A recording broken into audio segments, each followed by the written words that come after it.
शहर आज 10वें दिन भी जो है वो पानी के बदतरीन बहरान का शिकार है। अरबों रुपए का पानी शहरियों ने खरीद लिया इस 10 दिन के अंदर। कि पाकिस्तान भारत में सीज फायर तो हो गया, लेकिन इंडस वाटर ट्रीटी वाला मसला अभी मतलब इंडिया ने कहा है जी हम हमारी सस्पेंशन ही है। तुम तो ये कह रहे थे कि इंडस में अगर पानी नहीं बहेगा तो हिंदुओं का खून बहेगा। तुम तो कह रहे थे कि 170 न्यूक्लियर वेपन भारत के ऊपर लगाए हुए हमने।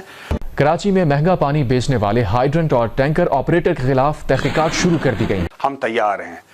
यही बंदा कह रहा था कुछ समय पहले कि मारेंगे काटेंगे, न्यूक्लियर है हमारे पास। अब देखिए Pakistan Shehbaz Sharif offers dialogue with India for peace. जय हिंद दोस्तों, भारत के पहलगाम में हमला होने के बाद भारत ने सबसे पहले इंडस वाटर ट्रीटी को खत्म कर दिया और इसके बाद पाकिस्तान में पानी का बहरान आया हुआ है। लोग पानी के लिए तरस रहे हैं, अरबों रुपए का पानी खरीद कर पी चुके हैं। कराची में स्मगलिंग हो रही है पानी की। आप समझ सकते हैं पानी कितना इंपॉर्टेंट है और पाकिस्तान को इसी तरह से ठुकाई करनी थी, तो डेफिनेटली यह बहुत अच्छी ठुकाई पाकिस्तान की हो रही है। शहर आज 10वें दिन भी जो है वो पानी के बदतरीन बहरान का शिकार है। मसला यह है कि कोई बताने के लिए तैयार नहीं है कि वजह क्या है। दाबेजी से पंपिंग की फराहमी जारी है, पिपरी पंपिंग स्टेशन 100% चल रहा है, तो उसके बावजूद पानी क्यों नहीं आ रहा शहर के अंदर।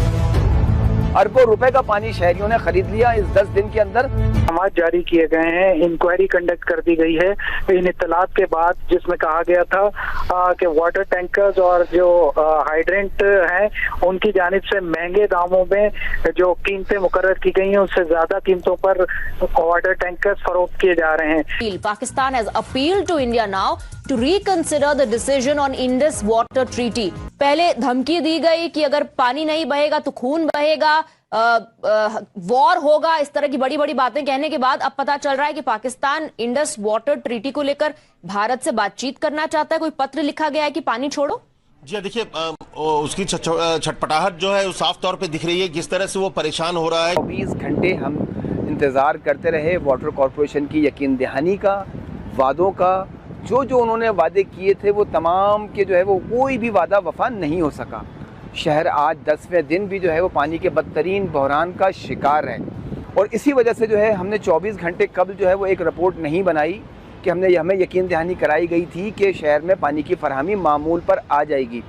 29 अप्रैल से आज अब तक जो है वो शहर में जो हम आपको रिपोर्ट कर रहे हैं, अब तक शहर में पानी की फरहमी मामूल पर नहीं आई। हमने कहा भाई सिर्फ ये बता दीजिए कि पानी की फरहमी कब मामूल पर आएगी ताकि हम ये रिपोर्ट कर दें, शहरियों को बता दें, लेकिन वो उन्होंने नहीं बताया। शहरी पानी की बूंद बूंद को तरस रहे हैं। अरबों रुपए का पानी शहरियों ने खरीद लिया इस 10 दिन के अंदर, लेकिन वो ये बताने से कासिर हैं। हम बाहर खड़े रहे, जाहिर ज़बरदस्ती नहीं कर सकते थे, हम बाहर वापस आ गए और आकर हमने अब आपको रिपोर्ट कर रहे हैं कि मुर्तज़ा वहाब चेयरमैन है वाटर कॉरपोरेशन की, पानी नहीं आ रहा शहर में, पानी की फरहमी बदतरीन सूरत हाल है।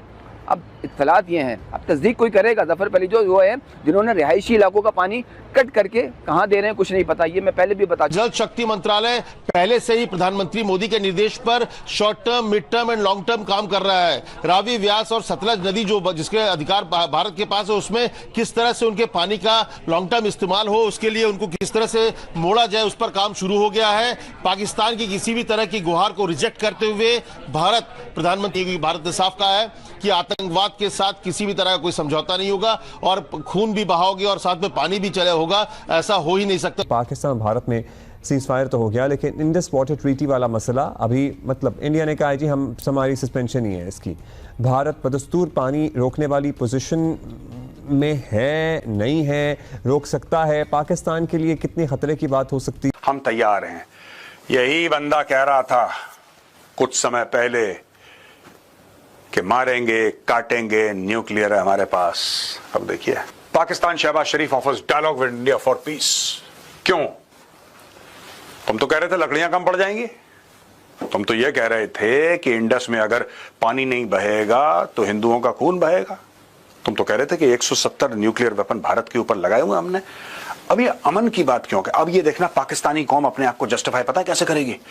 हम तो अमन पसंद लोग हैं, हम तो अमन पसंद लोग हैं। नहीं, तुम अमन पसंद नहीं हो, तुम्हें जूते पड़े इसलिए तुम्हें अमन सूझ रहा है। अभी तुम अमन पसंद बिल्कुल भी नहीं हो, 1 रुपए के नहीं हो। तुम जंगजू कौम हो यार। तुम जंगजू कौम हो, हथियार मुसलमान का जेवर है, यही तुम लोग कहते हो ना, तुम्हारा जेवर है ये, तो जेवर पहनो, अपने जेवर क्यों उतार रहे हो? जंग करो, 1000 साल की जंग करो, गज़वाए हिंद करो, हिंदुओं को मारो, कुछ तो करो। ये देखो, dialogue with peace, Pakistan appeal to India, rethink suspension. Why should we rethink? You are not willing to rethink terrorism, you want us to rethink. हम रोकेंगे पानी और दुनिया कुछ नहीं कर पाएगी। ये कह रहे हैं कि rethink, appeal to India, rethink Indus water. Why should we rethink Indus water? अब पानी रोक दिया तो अब तुम बाप बाप चिल्ला रहे हो? नहीं बेटा, you don't get of the hook so easily. ऐसे नहीं होने देंगे हम लोग।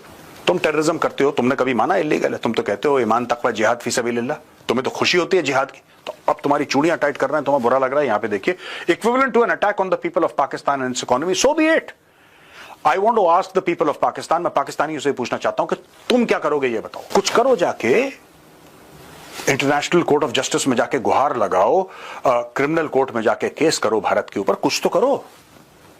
ये बैठे बैठे क्यों गाना गा रहे हो यहां पे? भारत से क्यों बात कर रहे हो? भारत से मत बात करो, यूनाइटेड नेशन सिक्योरिटी काउंसिल में जाओ। तुम्हारे जो बड़े हैं चीन, तुम्हारे बड़े हैं तुर्की, उनसे जाके रिक्वेस्ट करो, बोलो भारत ने जुल्म करा है हमारे ऊपर। क्योंकि कल तक तुम कह रहे थे कि जो इंडस वाटर है वो हमारी रेड लाइन है। एक तो इस कौम की इतनी रेड लाइन है, आज तक किसी को नहीं पता लगा। आप कहते हैं रेड लाइन है, अगर ये रेड लाइन पार हो गई तो फिर देखना, ये हो जाएगा वो हो जाएगा। करो ना फिर यार, किसने मना करा है तुम्हें? हम तो नहीं कह रहे, करो पीस। क्यों चाहिए अमन तुम्हें यार? ये घटिया कमजोर बातें मत करा करो, जंग की बातें करो, गज़वाए हिंद की बातें करो। लकड़ियां कम पड़नी चाहिए यार, इतने हिंदू मारो कि लकड़ियां कम पड़ जाए अंतिम संस्कार के लिए, कुछ तो करो। यही कह रहे थे। Western river Jhelum, Chenab, Indus Pakistan के पास हैं और रावी सतलज ब्यास इंडिया की। अब हेल्ड इन अबेंस या सस्पेंशन का मकसद तो फिर जो है कि ये हमें जो पानी मिल रहा है उसको वो जो है वो हमें नहीं जाते, या इसमें ट्रीटी के तहत जो मैकेनिज्म है जो कि सेफ गार्ड वर्ल्ड बैंक ने हमें दिए हैं, अगर वो इंडिया अडॉप्ट नहीं करता तो हमें तो ये मटेरियल डैमेज का जो है ये खदशा है कि हमारे पानी को कई बाहर डाइवर्ट न कर लें। ये है कि इंडिया जो है यूनिलेटरली अगर ये प्रोसेस ही बंद कर दे या अपने प्रोजेक्ट्स की इंफॉर्मेशन ना दे, हमें ऑब्जेक्शन का राइट हमसे ले ले। दोस्तों, भारत ने जब ऑपरेशन सिंदूर चालू नहीं किया था उससे पहले पाकिस्तानी मीडिया में आकर इनके मंत्री बयान दे रहे थे, हिंदुओं को मार देंगे, लकड़ियां नसीब नहीं होंगी वगैरह वगैरह, बहुत सारे बेतुके बयान थे। जैसे ऑपरेशन सिंदूर लॉन्च किया गया इसके बाद इनकी हवा टाइट हो गई है और 170 न्यूक्स जो भारत की तरफ इनके लगे हुए थे वो भी अब फेल होते नजर आ रहे हैं। इन्हीं का रेडिएशन इतना खतरनाक हो चुका है कि अपनी जनता को इनके गांवों से निकालकर दूर दराज भेज रहे हैं और मेडिकल इमरजेंसी पाकिस्तान में लग चुकी है। दोस्तों, पाकिस्तानियों के साथ वही हश्र होना है जो इन्होंने दूसरों के साथ किया हो।